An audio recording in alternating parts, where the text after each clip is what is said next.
মহানগৰীৰ খানাপাৰাত সুৰাৰ ডাকিত মাতাল যুৱতীৰ তাণ্ডৱ। খানাপাৰাৰ ছায়েন্স মিউজিয়ামৰ সমীপত এই ঘটনা সংঘটিত হৈছে। আৰক্ষীক মাৰপিট, সুৰাৰ ডাকিত মাতাল যুৱতীৰ। বাৰ্বি বৰা নামৰ এগৰাকী যুৱতীয়ে সংঘটিত কৰে এই ঘটনা। প্ৰথমে এখন চাহ দোকানৰ মালিকৰ সৈতে কাজিয়াত লিপ্ত হয় যুৱতীগৰাকী। চাহ দোকানখনৰ গৰাকী ৰিম্পী বৰাক বৰ বেয়াকৈ মাৰধৰ কৰে বাৰ্বি বৰাই। পৰিস্থিতি নিয়ন্ত্ৰণৰ বাবে যোৱা মহিলা আৰক্ষী বিষয়াকো প্ৰহাৰ। ঘটনা সন্দৰ্ভত দিছপুৰ থানাত এজাহাৰ দাখিল কৰিছে ভুক্তভোগীয়ে। ইতিমধ্যে দিছপুৰ আৰক্ষীয়ে গ্ৰেপ্তাৰ কৰিছে বাৰ্বি বৰাক। কিছু দৃশ্যাৱলী আমি সম্পাদিত ৰূপত দেখুৱাই ল'ব বিচাৰিছোঁ। যথেষ্ট অশ্লীল শব্দ ব্যৱহাৰ কৰি সেই পৰিৱেশটো যথেষ্ট অস্থিৰ কৰি তুলিছিল। বহু সময় ধৰি মাৰপিট কৰিছিল বৰ বেয়াকৈ। আৰে কৈ আছো তোমাক কেতিয়া পাৰে মই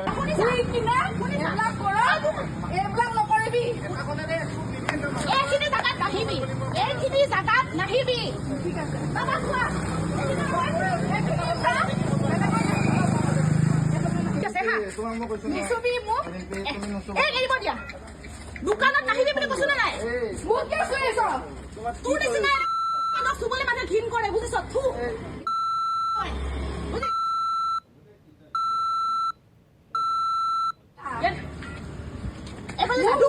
তই মোৰ দোকান নুচুবি বাবা।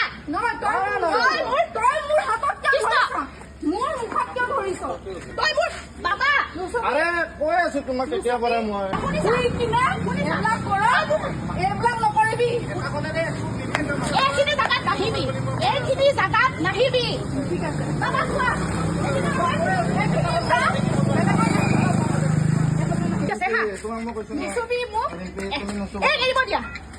দোকানত নাহিবি বুলি কৈছো নে নাই? মোক কিয় কৈ আছ? তোৰ নিচিনা মানুহক চুবলৈ মানুহে ঘিণ কৰে, বুজিছ?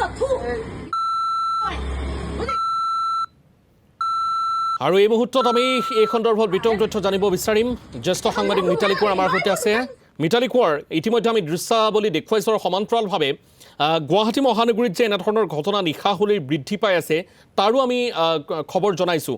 আচলতে এই পৰিৱেশসমূহৰ আঁৰত থকা এই যি অভিযুক্ত বাৰ্বি বৰা প্ৰকৃততে কিয় বিখ্যাত? নিজকে এটা চৰকাৰী কাৰ্যালয়ৰ কৰ্মচাৰী বুলিও পৰিচয় প্ৰদান কৰিছিল এইগৰাকী বাৰ্বি বৰাই।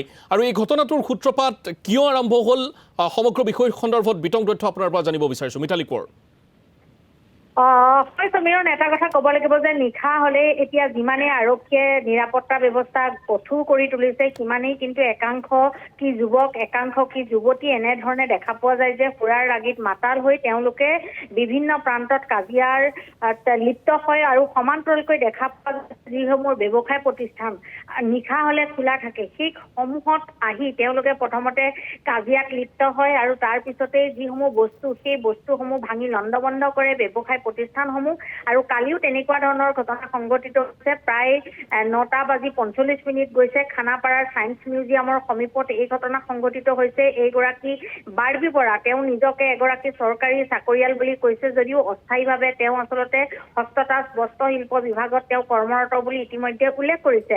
হয়তো তেওঁ কৰবাত সুৰাপান কৰি আহিছে আৰু সুৰাপান কৰি আহি ইতিমধ্যে যিখন ব্যৱসায়ী প্ৰতিষ্ঠান সৰুকৈ এখন চাহৰ দোকান আৰু সেই দোকানখন দিয়ে এগৰাকী মহিলাই সেই মহিলাগৰাকীক প্ৰথমতে মাৰধৰ কৰে আৰু মাৰধৰ কৰাৰ পিছতে তেওঁ গাৰ আঁচুৰ পৰে। সম্পূৰ্ণ সেয়া স্পষ্ট হৈ আছে। দাগ মহিলাগৰাকীৰ লগত কাজিয়াত লিপ্ত হয় আৰু তাৰ পিছতে দেখিবলৈ পোৱা যায় যে ব্যৱসায় প্ৰতিষ্ঠানখনৰ যিসমূহ সামগ্ৰী ভাঙি লণ্ডভণ্ড কৰে আৰু সেই খবৰ দিয়া হয় দিছপুৰ আৰক্ষীক। আৰু দিছপুৰ আৰক্ষীৰ দল ততাতৈয়াকৈ সেই স্থানত গৈ উপস্থিত হয়। কিন্তু আচৰিত কথা যে আৰক্ষীৰ দলটোত যিগৰাকী মহিলা আৰক্ষী বিষয়া আছিল দিছপুৰ থানাৰ, সেই আৰক্ষী বিষয়াগৰাকীকো এইগৰাকী বাৰ্বি বৰাই আক্ৰমণ কৰে। সুৰাৰ ৰাগিত মাতাল হৈ কৰ্তব্যৰত যিগৰাকী মহিলা আৰক্ষী বিষয়া সেই আৰক্ষী বিষয়াগৰাকীক ইতিমধ্যে তেওঁ মাৰপিট কৰে আৰু তাৰ পিছতে এইগৰাকী বাৰ্বি তাক গোচৰ দিয়া হয়। ওপৰত যিহেতু যিগৰাকী মহিলা ৰিম্পী বৰাই গোচৰ দিছে আৰু তাৰ পিছতে দেখিবলৈ পোৱা গৈছে যে দিছপুৰ থানাই তেওঁক ইতিমধ্যে গ্ৰেপ্তাৰ কৰিছে আৰু এইখিনি মুহূৰ্তত তেওঁক আদালতলৈ লৈ যোৱা হৈছে। কিন্তু আচৰিত কথা, এইটো গুৱাহাটী মহানগৰীত প্ৰথম ঘটনা নহয়, কাৰণ পূৰ্বৰ পৰা এনেকুৱা ধৰণৰ ঘটনা সংঘটিত হৈ আছে। আৰু বিশেষকৈ ক'ব লাগিব যে এইখিনি মুহূৰ্ততো আৰু এইকেইটা দিনত বিশেষকৈ এই ঘটনাসমূহ বেছি সূত্ৰপাত হৈছে, কাৰণ মহানগৰীৰ বিভিন্ন স্থানত এনেধৰণে সুৰাৰ ৰাগিত মাতাল হৈ কি যুৱক কি যুৱতী উদ্ভণ্ডালিৰ সৃষ্টি কৰে, নিশাৰ ভাগত ৰাজপথত সন্ত্ৰাসৰ সৃষ্টি কৰে।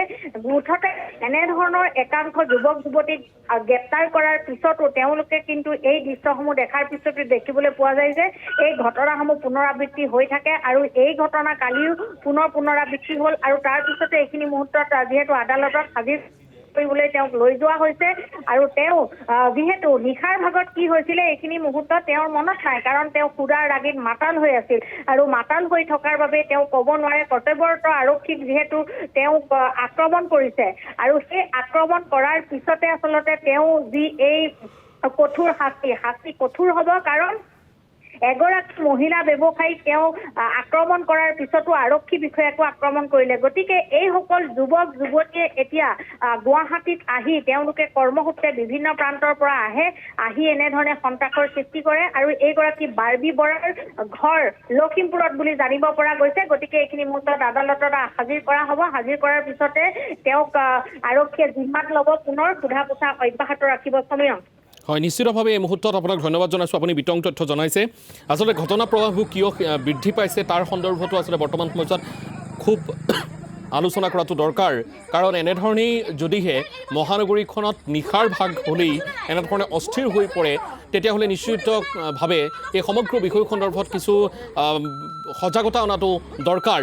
আৰু সুৰাৰ ৰাগিত মাতাল হৈ যুৱতীয়ে যেতিয়া এনেধৰণৰ তাণ্ডৱ সৃষ্টি কৰে তাৰ পিছত নিশ্চিতভাৱে সেই পৰিৱেশটো যথেষ্ট অস্থিৰ হৈ পৰে, কাৰণ পৰিৱেশ নিয়ন্ত্ৰণ কৰিব পৰাকৈ যদিহে কাষত তেনেধৰণৰ নাৰী নাথাকে বা মহিলা নাথাকে তেতিয়াহ'লে পৰিস্থিতিটো আচলতে অত্যন্ত অৱনমিত হয়। গতিকে এনেকুৱা এটা পৰিৱেশত যি ধৰণৰ পৰিৱেশ বা বাতাবৰণ বৰ্তমান সময়ছোৱাত সৃষ্টি হৈ আহিছে অত্যন্ত চিন্তাৰ কাৰক হিচাপে বিবেচিত হৈ আহিছে আৰু সুৰাৰ ৰাগিত এইগৰাকী মাতাল হোৱা বাৰ্বি বৰাক ইতিমধ্যে আৰক্ষীয়ে গ্ৰেপ্তাৰ কৰিছে বুলি জানিব পৰা গৈছে। দোকানত নাহিবি বুলি কৈছো নাই? মোক কিয় কৈ আছ? তোৰ নিচিনা মানুহক চুবলৈ মানুহে ঘিণ কৰে, বুজিছ? থু।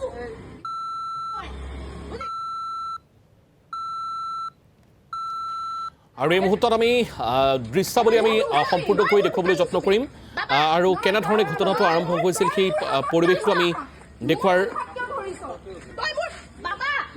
যত্ন কৰিম আৰু সমান্তৰালভাৱে আমি উল্লেখ কৰিব বিচাৰিছোঁ যে বাৰ্বি বৰাক ইতিমধ্যে গ্ৰেপ্তাৰ কৰিছে। এইবিলাক নকৰিবি। এইখিনি জাগাত নাহিবি। এইখিনি জাগাত নাহিবি। ঠিক আছে।